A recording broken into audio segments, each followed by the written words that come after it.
ਸਤਨਾਮ ਸ਼੍ਰੀ ਵਾਹਿਗੁਰੂ ਸਾਹਿਬ JIO. ਪਰਮ ਸਨਮਾਨਿਓ ਗੁਰੂ ਰੂਪ ਗੁਰੂ ਖਾਲਸਾ ਸਾਧ ਸੰਗਤ ਜੀ, ਵਾਹਿਗੁਰੂ ਜੀ ਕਾ ਖਾਲਸਾ ਵਾਹਿਗੁਰੂ ਜੀ ਕੀ ਫਤਿਹ। ਭਾਈ ਮਤੀ ਦਾਸ ਜੀ ਸ਼ਹੀਦ ਹੋ ਕੇ ਗੁਰਾਂ ਦੀ ਪੁਰੀ ਵਿੱਚ ਚਲੇ ਗਏ ਸਨ। ਉਹਨਾਂ ਤੋਂ ਬਾਅਦ ਸਿੱਖਾਂ ਦੇ ਹਿਰਦੇ ਬਹੁਤ ਡਰ ਗਏ। ਗੁਰੂ ਜੀ ਦੀ ਆਗਿਆ ਲੈ ਕੇ ਰਾਤ ਨੂੰ 3 ਸਿੱਖ ਨਿਕਲ ਗਏ ਸਨ। ਫਿਰ ਪ੍ਰਭਾਤ ਹੋ ਗਈ। ਰਾਤ ਨੂੰ ਕੋਈ ਵੀ ਸਿਪਾਹੀ ਨਾ ਵੇਖ ਸਕਿਆ। ਜਦ ਸੂਰਜ ਚੜ੍ਹਿਆ ਤਾਂ ਵੇਖਿਆ ਕਿ 3 ਕੈਦੀ ਕਿਸ ਸਮੇਂ ਨਿਕਲ ਗਏ ਹਨ। ਦਰਵਾਜ਼ੇ ਅਤੇ ਬੂਹੇ ਸਾਰੇ ਬੰਦ ਹਨ। ਸੰਗਲਾਂ ਸਹਿਤ ਤਾਲੇ ਅਸੀਂ ਖੋਲ੍ਹੇ ਹਨ। ਉਤਰੀਆਂ ਹੋਈਆਂ ਬੇੜੀਆਂ ਅਸੀਂ ਵੇਖੀਆਂ ਹਨ। ਬਹੁਤ ਹੈਰਾਨ ਹੋਏ ਕਿ ਸਾਡੀ ਸਾਰੀ ਮੱਤ ਮਾਰੀ ਗਈ ਹੈ। ਵੇਖਣ ਨਾਲ ਕਿਤੇ ਵੀ ਖੋਜ ਦਿਖਾਈ ਨਹੀਂ ਦਿੰਦਾ ਹੈ। ਹੇ ਖੁਦਾ, ਇਹ ਕੀ ਅਸਚਰਜ ਕਾਰਜ ਕੀਤਾ ਹੈ। ਦਰੋਗਾ ਦੌੜਦਾ ਹੋਇਆ ਚੱਲ ਕੇ ਆਇਆ। ਇੱਧਰ ਉੱਧਰ ਵੇਖ ਕੇ ਬਹੁਤ ਡਰ ਗਿਆ। ਕਿਵੇਂ ਨਿਕਲ ਗਏ ਅਸਚਰਜ ਮੰਨਦਾ ਸੀ। ਤਦ ਫਿਰ ਸਤਿਗੁਰੂ ਜੀ ਨੂੰ ਪੁੱਛਿਆ, ਤੁਹਾਡੇ ਸਾਥੀ ਕਿੱਥੇ ਚਲੇ ਗਏ ਹਨ? ਸਾਨੂੰ ਦੱਸ ਦਿਓ, ਨਹੀਂ ਤਾਂ ਬਾਦਸ਼ਾਹ ਗੁੱਸੇ ਵਿੱਚ ਆ ਜਾਏਗਾ। ਇਹ ਸੁਣ ਕੇ ਗੁਰੂ ਜੀ ਨੇ ਕਿਹਾ, ਉਹਨਾਂ ਨੂੰ ਖੁਦਾ ਲੈ ਗਿਆ ਹੈ। ਤੁਹਾਡੇ ਪਾਸੋਂ ਕੋਈ ਦੁੱਖ ਨਹੀਂ ਸੀ ਪਾਉਣਾ ਤੇ ਉਹਨਾਂ ਨਾਲ ਤੁਹਾਡਾ ਕੀ ਕੰਮ ਹੈ। ਬਾਦਸ਼ਾਹ ਨੇ ਕੇਵਲ ਸਾਨੂੰ ਫੜਿਆ ਹੈ। ਅਸੀਂ ਬੈਠੇ ਹਾਂ, ਜਿਵੇਂ ਚਾਹੇ ਕਰੋ। ਸੇਵਕਾਂ ਦੇ ਜਾਣ 'ਤੇ ਕਿਉਂ ਦਿਲ ਵਿੱਚ ਡਰਦੇ ਹੋ? ਇਹ ਸੁਣ ਕੇ ਨੌਰੰਗੇ ਨੂੰ ਖਬਰ ਦਿੱਤੀ, ਰਾਤ ਸਮੇਂ 3 ਸਿੱਖ ਕੈਦ ਵਿੱਚੋਂ ਨਿਕਲ ਗਏ ਹਨ। ਤਾਲੇ ਅਤੇ ਦਰਵਾਜ਼ੇ ਬੰਦ ਹੀ ਰਹਿ ਗਏ ਹਨ। ਕਿਸੇ ਪਹਿਰੇਦਾਰ ਨੇ ਵੀ ਵੇਖੇ ਨਹੀਂ ਹਨ। ਇਸ ਤਰ੍ਹਾਂ ਸੁਣ ਕੇ ਨੌਰੰਗੇ ਨੇ ਬੜਾ ਗੁੱਸਾ ਕੀਤਾ ਤੇ ਦਰੋਗੇ ਨੂੰ ਕਹਿਣ ਲੱਗਾ, ਉਹਨਾਂ ਦੇ ਨਾਲ ਕੋਈ ਸਿਪਾਹੀ ਮਿਲਿਆ ਹੈ। ਧਨ ਵਾਸਤੇ ਉਸਨੇ ਮਨ ਵਿੱਚ ਲੋਭ ਕੀਤਾ ਹੈ। ਤੈਨੂੰ ਮੈਂ ਜੱਲਾਦਾਂ ਤੋਂ ਮਰਵਾਵਾਂਗਾ ਤੇ ਤੇਰੇ ਦੋਸ਼ ਦਾ ਭੇਦ ਪਾ ਲਵਾਂਗਾ। ਜਮਾਦਾਰ ਬਹੁਤ ਡਰ ਕੇ ਹੱਥ ਜੋੜ ਕੇ ਕਹਿਣ ਲੱਗਾ, ਦੋਸ਼ੀ ਸਮਝ ਕੇ ਨਾਸ਼ ਕਰ ਦਿਓ ਤੇ ਪਰਿਵਾਰ ਸਹਿਤ ਫਾਂਸੀ ਦੇ ਦਿਓ। ਪਰ ਉੱਥੇ ਕੀ ਕਰੀਏ ਜਿਨ੍ਹਾਂ ਪਾਸ ਕਰਾਮਾਤ ਹੈ।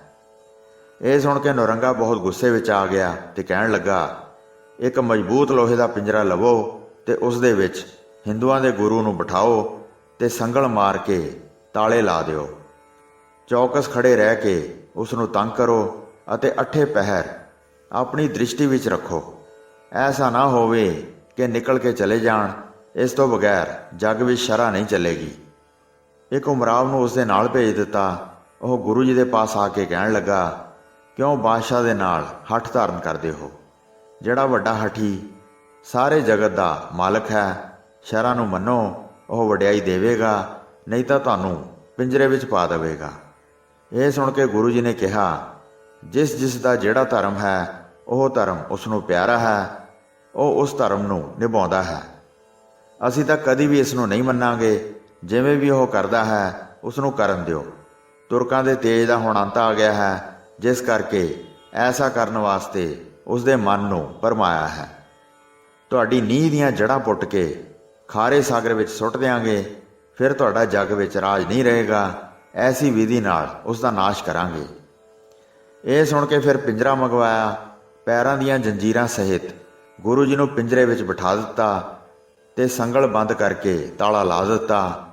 ਸਤਿਗੁਰੂ ਜੀ ਦਾ ਚਿਹਰਾ ਇੱਕ ਰਸ ਸ਼ੋਭ ਰਿਹਾ ਸੀ। ਜਦ ਗੁਰੂ ਜੀ ਨੂੰ ਲੋਹੇ ਦੇ ਪਿੰਜਰੇ ਵਿੱਚ ਪਾ ਦਿੱਤਾ ਤਾਂ ਸਭ ਦੀ ਤਸੱਲੀ ਹੋ ਗਈ। ਬਾਬਾ ਗੁਰਦਿੱਤਾ ਜੀ ਬੇੜੀਆਂ ਸਹਿਤ ਗੁਰੂ ਜੀ ਦੀ ਸੇਵਾ ਕਰ ਰਹੇ ਸਨ, ਜਿਵੇਂ ਗੁਰੂ ਜੀ ਫਰਮਾਉਂਦੇ ਸਨ। ਬਹੁਤ ਸਖਤੀ ਕਰ ਰਹੇ ਸਨ ਤੇ ਦਰੋਗਾ ਵੀ ਪਾਸ ਆ ਕੇ ਰਹਿ ਪਿਆ। ਰਾਤ ਸਮੇਂ ਵੀ ਗੁਰੂ ਜੀ ਦੇ ਪਾਸ ਹੀ ਵਿਸ਼ਰਾਮ ਕਰਦਾ ਸੀ। ਉਹ ਸੁੱਤੇ ਹੋਏ ਮਨੁੱਖਾਂ ਨੂੰ ਜਗਾਉਂਦਾ ਸੀ ਤੇ ਉਸ ਦੀ ਆਪਣੀ ਨੀਂਦ ਜਾਂਦੀ ਰਹੀ ਸੀ। 5 ਦਿਨਾਂ ਬਾਅਦ ਸ੍ਰੀ ਗੁਰੂ ਗੋਬਿੰਦ ਸਿੰਘ ਜੀ ਦਾ ਭੇਜਿਆ ਸਿੱਖ ਉੱਥੇ ਪਹੁੰਚ ਗਿਆ ਤੇ ਉਹ ਆ ਕੇ ਭਾਈ ਗੁਰਦਿੱਤਾ ਜੀ ਨੂੰ ਮਿਲਿਆ। ਸਤਿਗੁਰੂ ਜੀ ਦੇ ਸਪੁੱਤਰ ਬਾਰੇ ਸਾਰੀ ਖਬਰ ਸੁਣਾਈ। ਮੈਨੂੰ ਹੁਣ ਮਿਲਣ ਦੀ ਅਭਿਲਾਸ਼ਾ ਹੈ। ਮਾਤਾ ਨਾਨਕੀ ਜੀ ਨੇ ਸੰਦੇਸ਼ ਕਹੇ ਹਨ। ਸਾਰਾ ਪਰਿਵਾਰ ਵਿਸ਼ੇਸ਼ ਤੌਰ 'ਤੇ ਵੱਡੀ ਚਿੰਤਾ ਸਹਿਤ ਹੈ। ਉਹ ਸਭ ਕੁਝ ਮੈਂ ਗੁਰੂ ਜੀ ਨੂੰ ਸੁਣਾਉਣਾ ਚਾਹੁੰਦਾ ਹਾਂ। ਕਿਵੇਂ ਮੇਲ ਹੋ ਸਕਦਾ ਹੈ? ਕੋਈ ਉਪਾਅ ਦੱਸੋ। ਭਾਈ ਗੁਰਦਿੱਤੇ ਜੀ ਨੇ ਫਿਰ ਸਿੱਖ ਨੂੰ ਕਿਹਾ, ਬਾਅਦ ਵਿੱਚ ਕਹਾਂਗਾ, ਪਹਿਲਾਂ ਗੁਰੂ ਜੀ ਦੀ ਮਰਜ਼ੀ ਜਾਣ ਲਵਾਂ। ਬਾਹਰ ਕਿਤੇ ਨੇੜੇ ਹੀ ਸਿੱਖ ਨੂੰ ਠਹਿਰਾ ਦਿੱਤਾ। ਇੱਕ ਸਿਪਾਹੀ ਭਾਈ ਗੁਰਦਿੱਤੇ ਦੇ ਨਾਲ ਗੁਰੂ ਜੀ ਨੂੰ ਵੇਖਦਾ ਰਹਿੰਦਾ ਸੀ। ਭਾਈ ਗੁਰਦਿੱਤਾ ਗੁਰੂ ਜੀ ਦੀ ਸੇਵਾ ਵਾਸਤੇ ਇੱਧਰ ਉੱਧਰ ਵੇਖਦਾ ਰਹਿੰਦਾ ਹੈ। ਪੈਰਾਂ ਦੀਆਂ ਜੰਜੀਰਾਂ ਸਹਿਤ ਸਭ ਕੰਮ ਕਰਦਾ ਹੈ। ਭਾਈ ਗੁਰਦਿੱਤਾ ਫਿਰ ਗੁਰੂ ਜੀ ਦੇ ਪਾਸ ਗਿਆ। ਇੱਕ ਸਿੱਖ ਦੇ ਆਉਣ ਬਾਰੇ ਗੁਰੂ ਜੀ ਨੂੰ ਸੁਣਾਇਆ।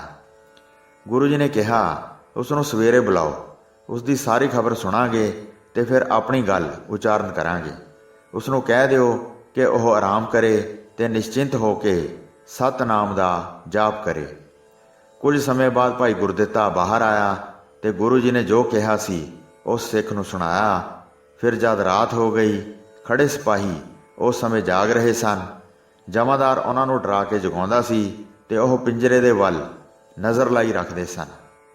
ਜਦ ਅੱਧੀ ਰਾਤ ਬੀਤ ਗਈ, ਗੁਰੂ ਜੀ ਅਲੋਪ ਹੋ ਗਏ। ਗੁਰੂ ਜੀ ਦਾ ਸਰੀਰ ਦਿਖਾਈ ਨਹੀਂ ਸੀ ਦਿੰਦਾ। ਸਿਪਾਹੀ ਇੱਧਰ ਉੱਧਰ ਵੇਖਦਾ ਖੜਾ ਸੀ ਤੇ ਤੁਰੰਤ ਉਹ ਬੋਲਿਆ, ਗੁਰੂ ਜੀ ਹੁਣ ਨਹੀਂ ਹਨ। ਤਾਲੇ ਅਤੇ ਸੰਗਲ ਉਸ ਤਰ੍ਹਾਂ ਹੀ ਬੰਦ ਦਿਸਦੇ ਹਨ। ਦਰਵਾਜ਼ਾ ਪਹਿਲਾਂ ਵਾਂਗ ਹੀ ਬੰਦ ਹੈ। ਇਹ ਸੁਣ ਕੇ ਦਰੋਗਾ ਭੱਜਾ ਆਇਆ ਤੇ ਸਭ ਥਾਂ ਵੇਖਣ ਲੱਗਾ, ਪਰ ਬਾਹਰ ਨਿਕਲਣ ਦਾ ਕੋਈ ਵੀ ਰਾਹ ਨਾ ਪਾਇਆ। ਕਿਵੇਂ ਕਿੱਥੇ ਚਲੇ ਗਏ ਹਨ, ਮਨ ਵਿੱਚ ਬੜਾ ਹੈਰਾਨ ਹੋਇਆ। ਸਿਪਾਹੀ ਨੂੰ ਉਹ ਕਹਿਣ ਲੱਗਾ, ਧੀਰਜ ਨਾਲ ਹੌਲੀ ਹੌਲੀ ਬਚਨ ਬੋਲੋ, ਉੱਚੀ ਨਾ ਸੁਣਾਓ, ਫਿਰ ਵੱਡਾ ਰੌਲਾ ਪੈ ਜਾਏਗਾ। ਜੇਲ੍ਹ ਦੇ ਸਾਰੇ ਦਰਵਾਜ਼ੇ ਵੇਖੇ, ਫਿਰ ਜਾ ਕੇ ਕੋਠਿਆਂ 'ਤੇ ਚੜ੍ਹ ਗਏ। ਹੇਠਾਂ ਉੱਪਰ ਸਾਰੇ ਖੋਜ ਕੀਤੀ। ਵੇਖ ਵੇਖ ਕੇ ਬਹੁਤ ਡਰ ਗਏ ਤੇ ਦਿਲ ਕੰਬ ਗਏ। ਬਹੁਤ ਹੈਰਾਨ ਸਨ। ਕੋਈ ਵੀ ਉਪਾਅ ਨਹੀਂ ਸੀ ਚੱਲਦਾ। ਭਾਈ ਗੁਰਦਿੱਤਾ ਨੂੰ ਸੁਣਾ ਕੇ ਕਿਹਾ, ਗੁਰੂ ਜੀ ਕਿੱਥੇ ਚਲੇ ਗਏ ਹਨ? ਲੱਭ ਨਹੀਂ ਰਹੇ ਹਨ। ਕਿਤੇ ਵੀ ਮਿਲੇ ਨਹੀਂ। ਸਾਨੂੰ ਦੱਸ ਦਿਓ, ਨਹੀਂ ਤਾਂ ਮਾਰ ਪਵਾਵਾਂਗੇ। ਮੈਂ ਕੀ ਜਾਣ ਸਕਦਾ ਹਾਂ? ਮੈਨੂੰ ਤਾਂ ਦੂਰ ਖੜਾ ਕੀਤਾ ਸੀ।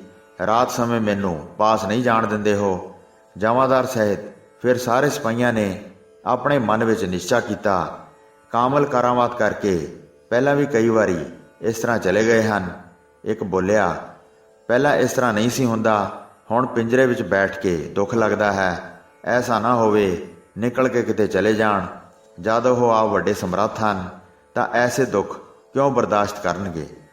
ਦਰੋਗੇ ਨੇ ਕਿਹਾ, ਉਹ ਇੱਕ ਰਸ ਰਹਿੰਦੇ ਹਨ। ਮਸਕੀਨਤਾ, ਉਦਾਸੀ ਅਤੇ ਦੁੱਖ ਉਹਨਾਂ ਦੇ ਚਿਹਰੇ ਉੱਤੇ ਕਦੀ ਵੀ ਨਹੀਂ ਵੇਖਦੇ ਹਨ। ਸਦਾ ਹੀ ਕਮਲ ਦੇ ਫੁੱਲ ਵਾਂਗ ਖਿੜੇ ਰਹਿੰਦੇ ਹਨ।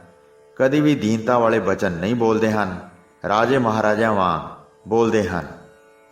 ਦੁਸ਼ਟ ਬਾਦਸ਼ਾਹ ਸਾਨੂੰ ਫੜ ਲਵੇਗਾ, ਪਤਾ ਨਹੀਂ ਕੈਸੀ ਸਜ਼ਾ ਦੇ ਦੇਵੇਗਾ। ਜਾਂ ਹੁਣ ਸਾਰੇ ਮਿਲ ਕੇ ਭੱਜ ਜਾਈਏ, ਕਿਸੇ ਹੋਰ ਥਾਂ ਜਾ ਕੇ ਰਹੀਏ ਤੇ ਆਪਣੀ ਜਾਨ ਬਚਾ ਲਈਏ। ਜਾਂ ਹਿੰਦੂਆਂ ਦੇ ਗੁਰੂ ਸ਼੍ਰੀ ਗੁਰੂ ਤੇਗ ਬਹਾਦਰ ਜੀ ਦਾ ਸਵੇਰ ਹੋਣ ਤੱਕ ਆਦਰ ਨਾਲ ਸਿਮਰਨ ਕਰੋ। ਉਹ ਸਾਡੀ ਰੋਜ਼ੀ ਨਾਸ਼ ਨਹੀਂ ਕਰਨਗੇ। ਇਸ ਥਾਂ ਹੀ ਫਿਰ ਆ ਕੇ ਪ੍ਰਗਟ ਹੋਣਗੇ।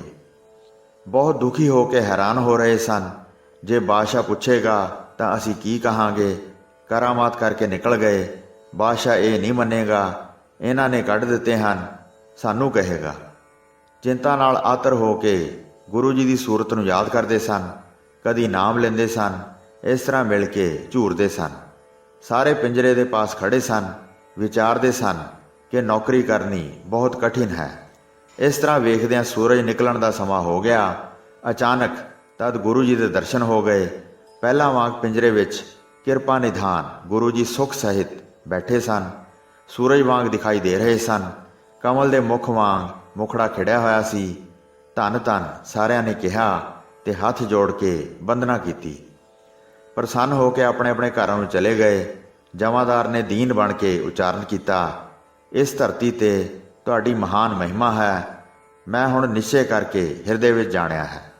ਆਪਣੇ ਸੇਵਕਾਂ ਦੇ ਲੋਕ ਪਰਲੋਕ ਸੁਖੀ ਕਰਦੇ ਹੋ। ਹੁਣ ਮੇਰੇ ਵੱਡੇ ਭਾਗ ਜਾਗ ਪਏ ਹਨ। ਮੈਨੂੰ ਆਪਣਾ ਮੁਰੀਦ ਬਣਾਓ।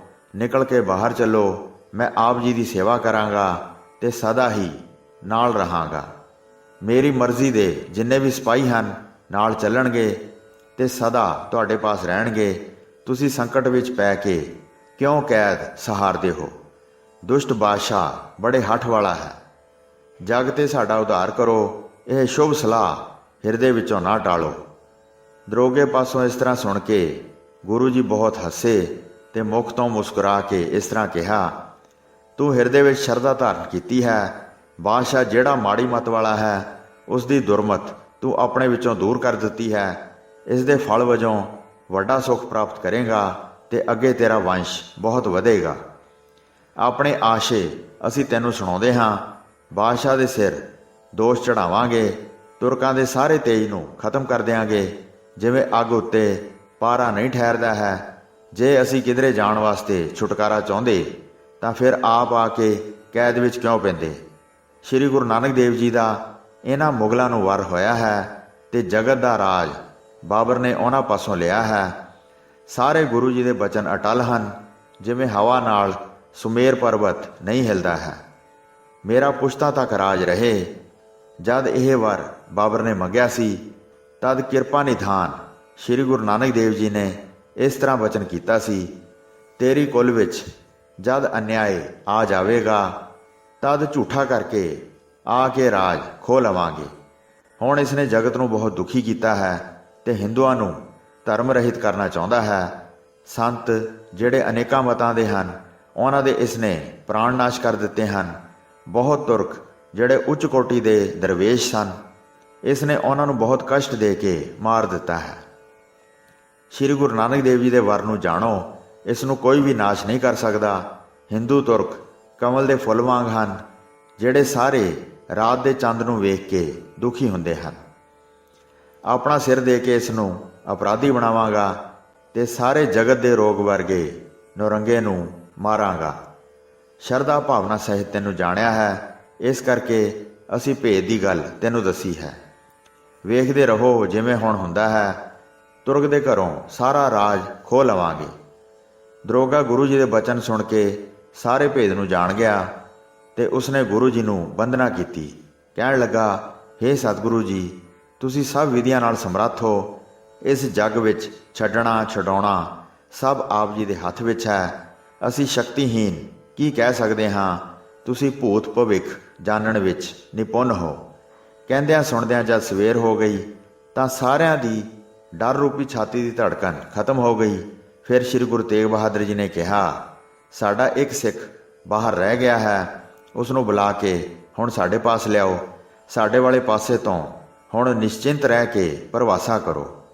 ਇਹ ਸੁਣ ਕੇ ਦਰੋਗੇ ਨੇ ਪ੍ਰੇਮ ਧਾਰਨ ਕੀਤਾ ਤੇ ਹਿਰਦੇ ਵਿੱਚ ਗੁਰੂ ਜੀ ਦਾ ਵਿਸ਼ਾਲ ਪ੍ਰਭਾਵ ਜਾਣਿਆ। ਦਰੋਗਾ ਆਪ ਕੈਦਖਾਨੇ ਤੋਂ ਬਾਹਰ ਗਿਆ, ਉਸ ਸਿੱਖ ਨੂੰ ਲੱਭਿਆ ਜਿਹੜਾ ਲੁਕਿਆ ਹੋਇਆ ਸੀ, ਉਸ ਨੂੰ ਆਪਣੇ ਨਾਲ ਲੈ ਕੇ ਗਿਆ ਤੇ ਗੁਰੂ ਜੀ ਦੇ ਪਾਸ ਪਹੁੰਚਾ ਦਿੱਤਾ। ਪਹਿਲਾਂ ਜਿਹੜੀ ਸਾਵਧਾਨਤਾ ਵਰਤਦਾ ਸੀ, ਗੁਰੂ ਜੀ ਤੇ ਪ੍ਰਭਾਸਾ ਧਾਰਨ ਕਰਕੇ ਤਦ ਹਟ ਗਿਆ। ਸਮਝ ਗਿਆ ਕਿ ਗੁਰੂ ਜੀ ਮਹਾਨ ਸ਼ਕਤੀ ਸਹਿਤ ਆਪ ਹੀ ਇੱਥੇ ਆਏ ਹਨ। ਕੈਦ ਵਿੱਚ ਪੈਣ ਦਾ ਵੱਡਾ ਕਾਰਨ ਦੱਸਿਆ ਹੈ, ਉਹਨਾਂ ਦੀ ਅਸੀਂ ਕੀ ਰਖਵਾਲੀ ਕਰ ਸਕਦੇ ਹਾਂ। ਜੋ ਚਾਹੁਣ ਕਿਸੇ ਦੇਰ ਬਗੈਰ ਕਰ ਸਕਦੇ ਹਨ। ਅਸੀਂ ਮਾੜੀ ਮੱਤ ਵਾਲੇ ਉਹਨਾਂ ਦੀ ਸਖਤ ਨਿਗਰਾਨੀ ਰੱਖ ਕੇ ਕਿਉਂ ਦੁੱਖ ਪਾਈਏ। ਜਿਨ੍ਹਾਂ ਦੀ ਅਵਗਿਆ ਕਰਨ ਵਾਲੇ ਨਰਕ ਵਿੱਚ ਪੈਂਦੇ ਹਨ। ਗੁਰੂ ਜੀ ਨੂੰ ਲੋਹੇ ਦੇ ਪਿੰਜਰੇ ਵਿੱਚ ਵੇਖ ਕੇ ਪੰਜਾਬ ਤੋਂ ਆਏ ਸਿੱਖ ਨੇ ਗੁਰੂ ਜੀ ਨੂੰ ਨਮਸਕਾਰ ਕੀਤੀ। ਉਸੇ ਵੇਲੇ ਉਸ ਦੀਆਂ ਅੱਖਾਂ ਵਿੱਚ ਜਲ ਵਹਿ ਤੁਰਿਆ ਤੇ ਦਿਲ ਵਿੱਚ ਬਹੁਤ ਦੁੱਖ ਅਨੁਭਵ ਕੀਤਾ। ਵਾਹਿਗੁਰੂ ਜੀ ਕਾ ਖਾਲਸਾ, ਵਾਹਿਗੁਰੂ ਜੀ ਕੀ ਫਤਿਹ।